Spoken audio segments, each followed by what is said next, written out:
وقال المؤلف radhiyallahu anhu, beratnya ujian para syekh terdahulu.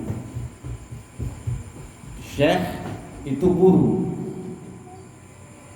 Beratnya ujian syekh-syekh dahulu, guru-guru yang dahulu. Al-Habib Ali di dalam menakibnya beliau mengatakan, orang yang suka mengaku cinta kepada gurunya atau kepada syekh murabinya, tetapi jika syekhnya menguji, membentak atau tidak memperhatikannya, ia segera pergi atau berpaling darinya. Seorang murid tidak akan memperoleh manfaat kecuali dengan menyaksikan khusyuknya syekhnya dan berserah diri kepada guru murabinya. Artinya apa? Ketika kalian sudah menganggap murabi itu adalah guru kalian cinta dengan dia, artinya kalian harus menyerahkan diri kalian. Sudah, tiada daya upaya atas kehendak murabiku. Serahkan diri kalian, sudah, tawakal. Apa yang terjadi itu yang terbaik.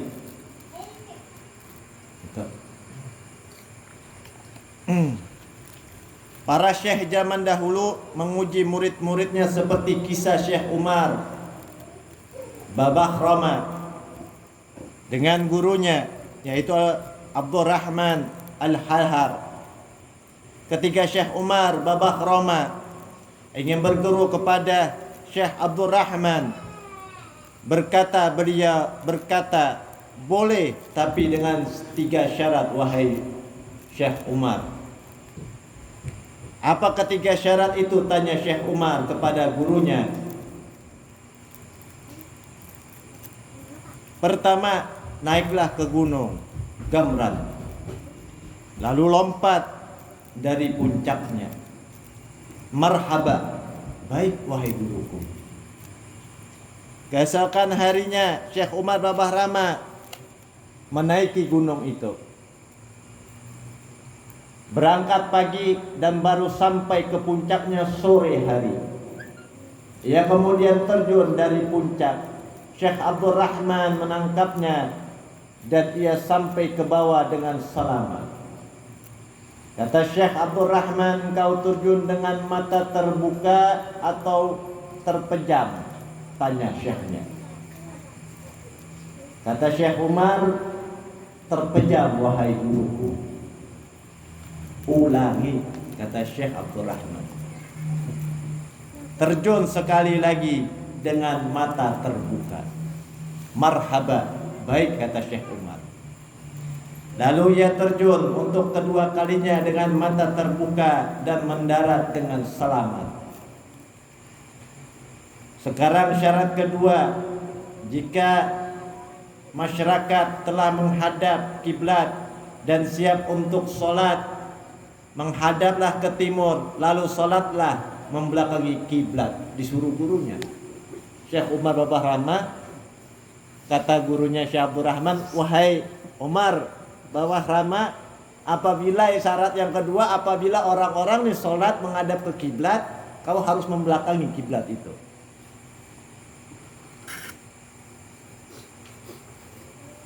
Syekh Umar Babah Rama mengeluh di dalam hatinya. Ujian ini lebih berat. Ujian ini menyangkut urusan agama. Terlebih lagi masalah sholat. Bayangkan. Mengeluh nih Syekh Umar. Aduh, ya, ujian ini lebih berat, apalagi ujian ini masalah agama dan masalah sholat. Namun apa yang terjadi ketika ia melaksanakan syarat syekhnya? Syekh Umar berkata, ketika aku menghadap ke timur, kusaksikan Ka'bah ada di hadapanku. Aku lalu sholat menghadap Ka'bah itu. Apa syarat ketiga? Tanya Syekh Umar kepada gurunya.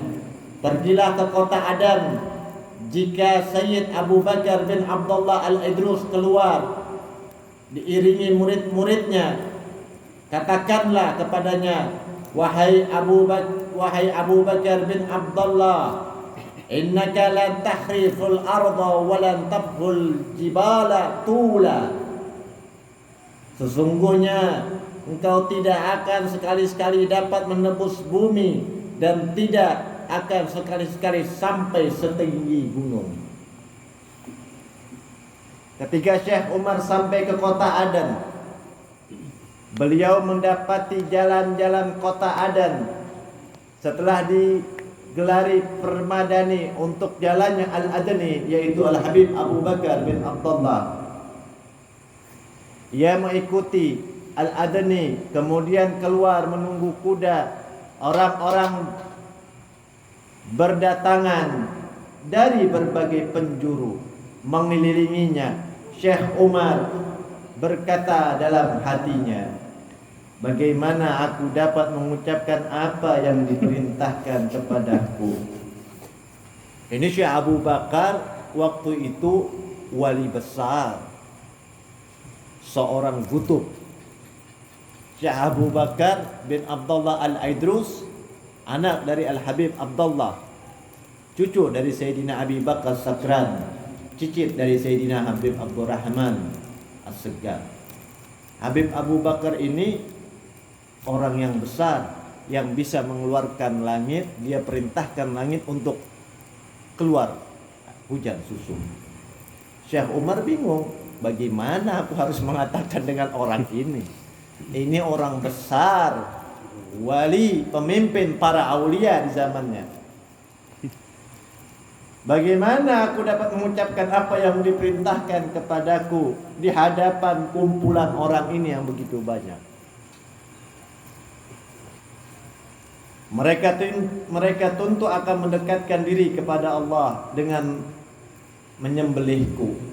Artinya apa? Allah. Serba salah. Seandainya aku nggak bilang ini perintah guruku, ya kalah. Seandainya aku pun bicara kayak gitu, pasti nih orang yang berkumpul seperti ini pasti akan menyembelihku.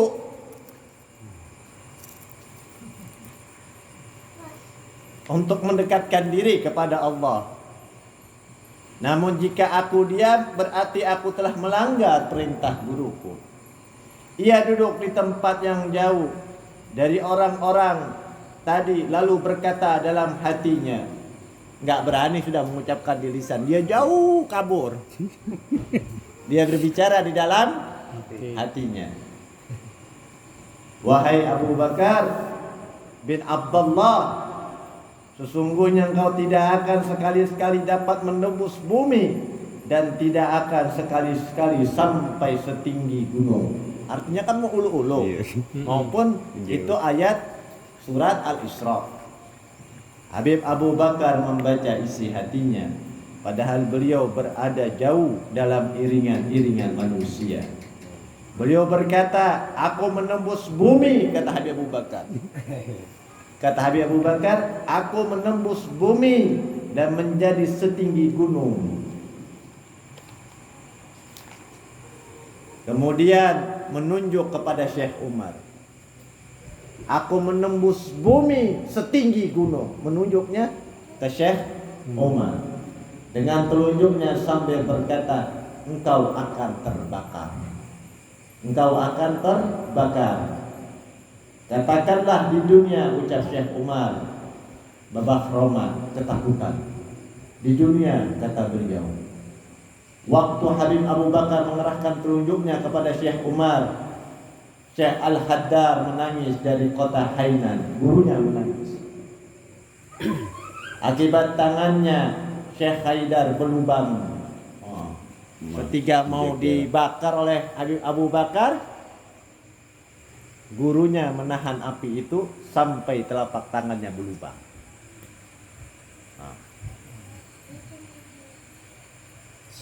Akibat tangan Syekh Haidar berlubang, demikianlah berat syarat yang diajukan oleh Syekh Haidar dan ketulusan cinta yang ditunjukkan oleh Syekh Umar. Abu Sa'ad Al-Jari memiliki banyak murid. Beliau selalu menguji muridnya. Jika muridnya pergi ke suatu daerah, beliau pergi ke sana lebih awal. Lalu berkata kepada masyarakat setempat, mereka sesungguhnya telah melakukan perbuatan ini, telah meninggalkan perbuatan itu. Aku tidak ada sangkut pautnya dengan mereka. Ada juga seorang syekh jika mendapati seorang ingin menjadi muridnya, ia mengajaknya menemui hakim dan berkata kepada sang hakim, orang ini telah berzina dengan putriku, atau berkata orang ini telah menuduhku berzina. Ayo.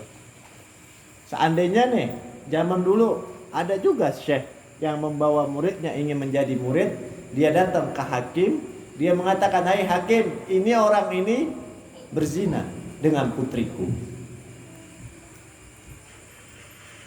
Kayak apa? Sekarang belajar, tinggal duduk, ngelihat sedikit kelakuan gurunya, langsung meninggalkan. Gitu.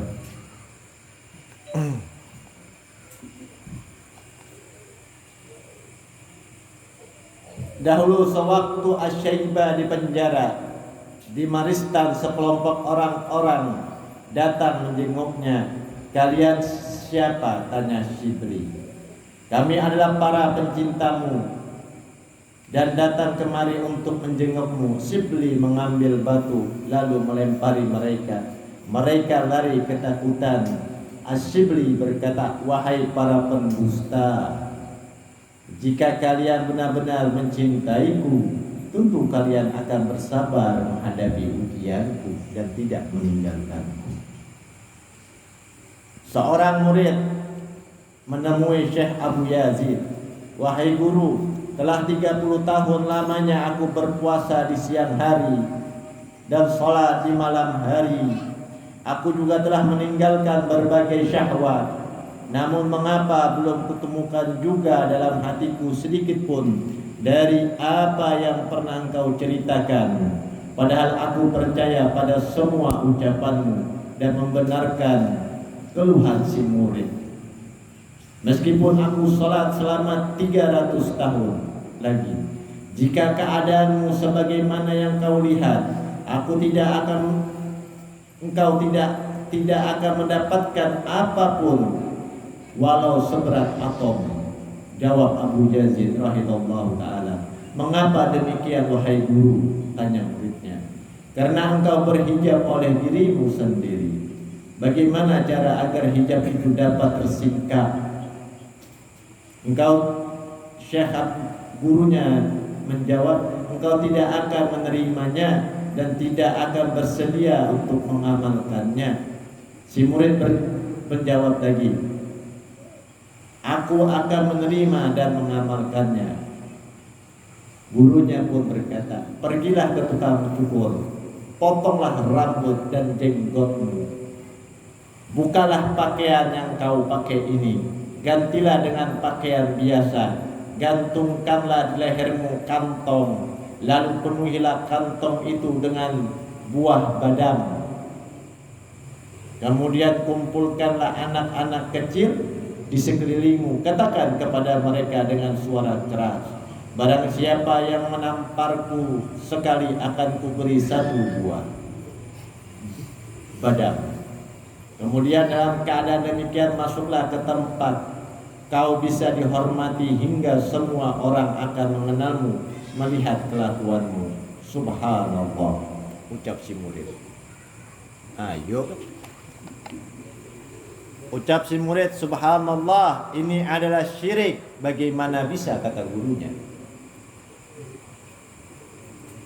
Karena engkau mengagungkan dan mensucikan dirimu. Aku tidak mampu melakukan ini, kata si murid. Tunjukkanlah kepadaku cara yang lain yang dapat kukerjakan. Mulailah dengan cara ini dulu, kata gurunya Syekh Abu Yazid. Sebelum cara yang lain, hingga kebesaranmu jatuh dari nafasmu terhina Setelah itu barulah akan kuajarkan cara yang lain untukmu, kata gurunya. Muridnya pun mengatakan, aku tidak mampu berbuat demikian. Sudah kubilang, kata Abu Yazid, gurunya, engkau tidak akan mau menerima dan tidak akan bersedia mengamalkan, kata Abu Yazid. Seorang hamba tidak akan memperoleh rahasia-rahasia kegaiban yang terhijab dari orang awam kecuali setelah hawa nafsunya lepas. Menyerahkan diri, sudah. Tiada daya upaya kecuali engkau. Kau mau buat aku apa, ya sudah. Dah. Mati kecuali setelah ia menyalahi kebiasaan masyarakat umum. Bila ia bersedia meninggalkan berbagai adat masyarakat umum, maka ia akan mendapat melakukan berbagai hal di luar kebiasaan manusia umumnya, dan ia akan memperoleh berbagai keuntungan. Para ulama mengatakan bahwa Habib Yusuf bin Abid selalu dibayangi oleh gurunya Syekh Abi Bakar bin Salim radhiyallahu anhu. Beliau lalu menemui seorang syekh di daerah barat. Syekh itu berkata kepadanya, tertulis di dalam dahimu, wahai Syekh Yusuf, wahai Habib Yusuf, bahwasannya syekhmu berasal dari timur. Syekh Yusuf ini dari Maroko, Maghrib, Maroko. Setiap kali beliau bertanya kepada seorang syekh, dikatakan bahwa syekhnya ada di timur, yaitu Hadramut. Ingat, ia selalu menemui Syekh Abdul Mawahib Asyadili untuk menanyakan masalah ini. Syekh Abu Al-Wahhab berkata kepadanya, aku ini hanyalah saudaramu, adapun syekhmu berasal dari timur. Ia lalu pergi ke Mekah dan duduk bersama beberapa orang yang kebetulan sedang membicarakan Syekh Abi Bakar bin Salim radhiyallahu anhu wa arda. Mereka berkata bahwa Syekh Abu Bakar bin Salim mendidik para salik dan menyampaikan mereka kepada Allah. Ucapan ini teringang di telingaku. Ia lalu segera berangkat tanpa berbekalan apapun, mengerangi Sahara untuk mencari syekhnya. Syekh Abu Bakar bin Salim sedang duduk bersama para sahabat-sahabatnya. Syekh Abu Bakar Salim beliau berkata, kalian memiliki seorang saudara dari barat, ia akan segera datang menemui kalian. Bayangkan, Syekh Abu Bakar bin Salim nih, Habib Yusuf nih masih jauh, masih mau menuju ke Hadramut. Syekh Abu Bakar bin Salim duduk dengan para murid-muridnya. Beliau mengatakan, sebentar lagi saudaramu akan datang dari barat untuk menemui kalian. Itu di Inat. Di Inat. Karena telepon dari lah. Hah? Karena telepon. WA. Iya. WhatsApp.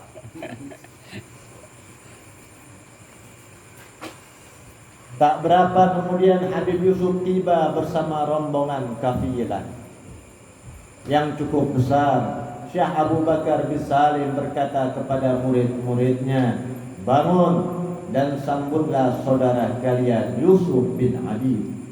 Ketika Habib Yusuf bin Abid masuk, Syekh Abu Bakar bin Salim berkata, selamat datang wahai Yusuf.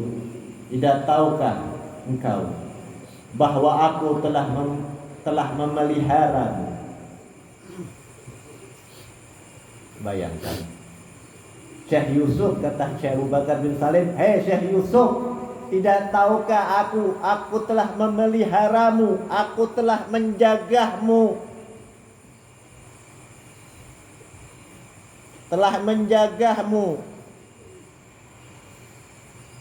sejak engkau berada di dalam sulbi ayahmu.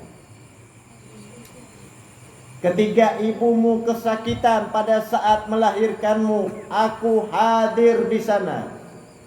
Ketika engkau lahir, aku ada di sana.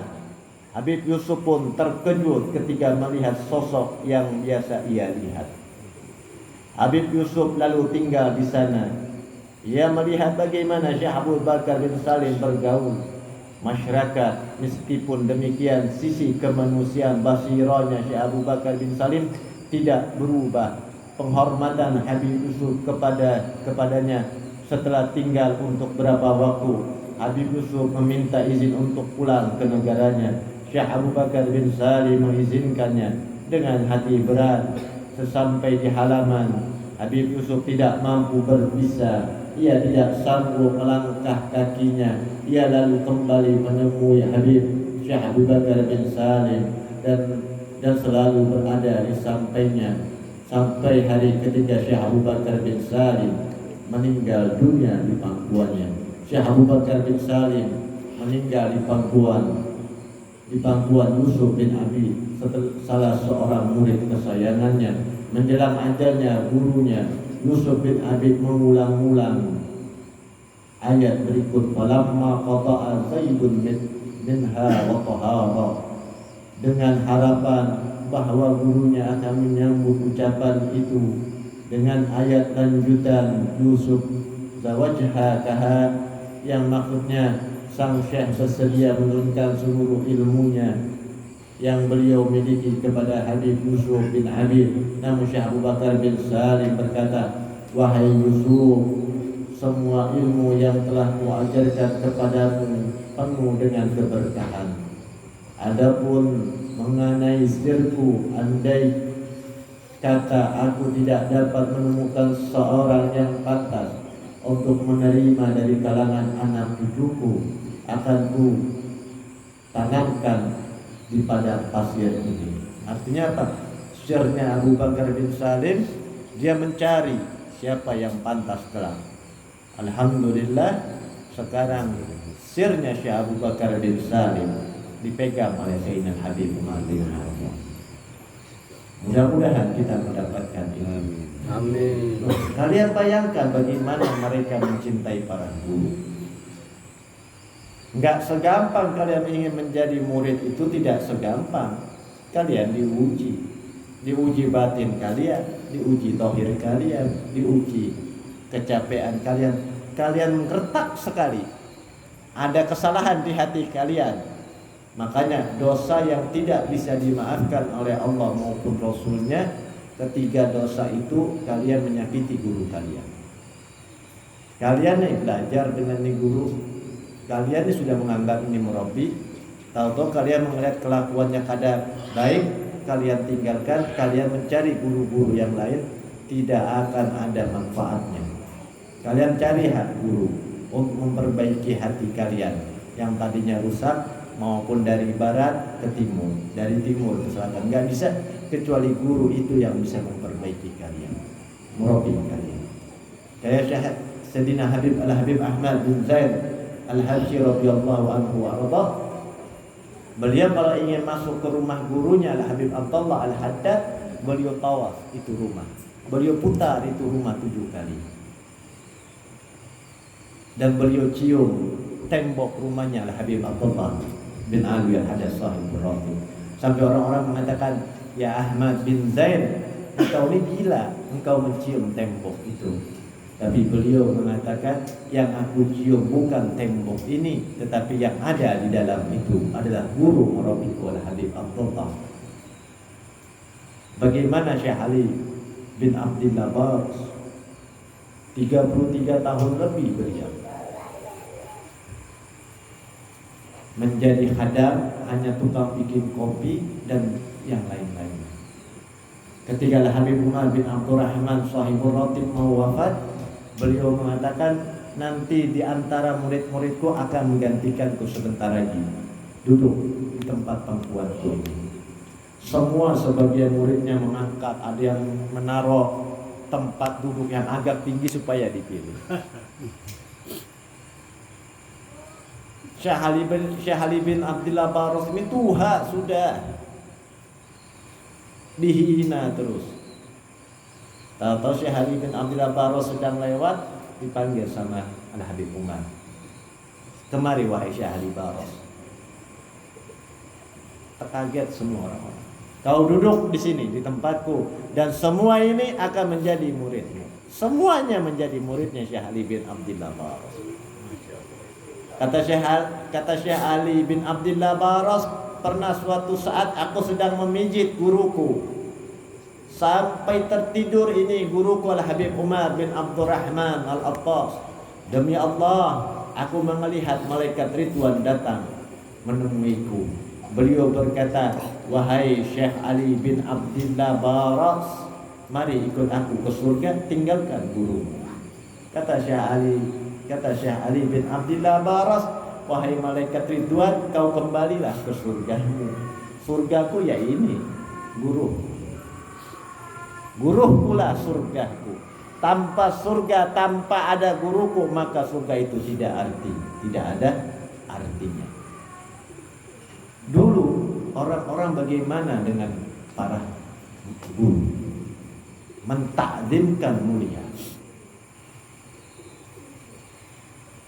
Mereka dalam keadaan apapun mereka berangkat atas perintah gurunya. Ana pernah bertanya kepada Al Habib Ali bin Abdurrahman Al-Jufri, ya Habib, kayak apa supaya kita mendapatkan kebahagiaan? Kata Habib Ali Al-Jufri, ya Muhammad, apabila Al Habib Umar bin Hafid memerintahkan kau ini ada, sedangkan kau ada di tempat kau punya kebahagiaan yang begitu besar. Tapi kalau perintah gurumu, maka kau tinggalkan kebahagiaan itu. Setelah kau tinggalkan kebahagiaan itu, kau pasti akan mendapatkan yang lebih dari bahagia itu. Artinya apa? Sami'na wa ata'na. Karena arti merabbi ini begitu besar di hadapan Allah. Arti merabbi inilah yang menuju kita untuk menuju kepada Allah dan Rasulnya. Itu. Artinya bagaimana kalian menghormatinya dan bagaimana kalian mentakdirkannya. Itu aja. Mudah-mudahan kita semua mendapatkan kebaikan. Dan mudah-mudahan kita semua di dalam naungan Allah Subhanahu wa taala. Mudah-mudahan yang kita baca ini membawa keberkahan, bertambah kecintaan kita terhadap guru-guru kita, dan mudah-mudahan kita menjadi murid yang saleh, murid yang berbakti kepada guru-guru. Amin ya rabbal alamin. Assalamualaikum warahmatullahi wabarakatuh.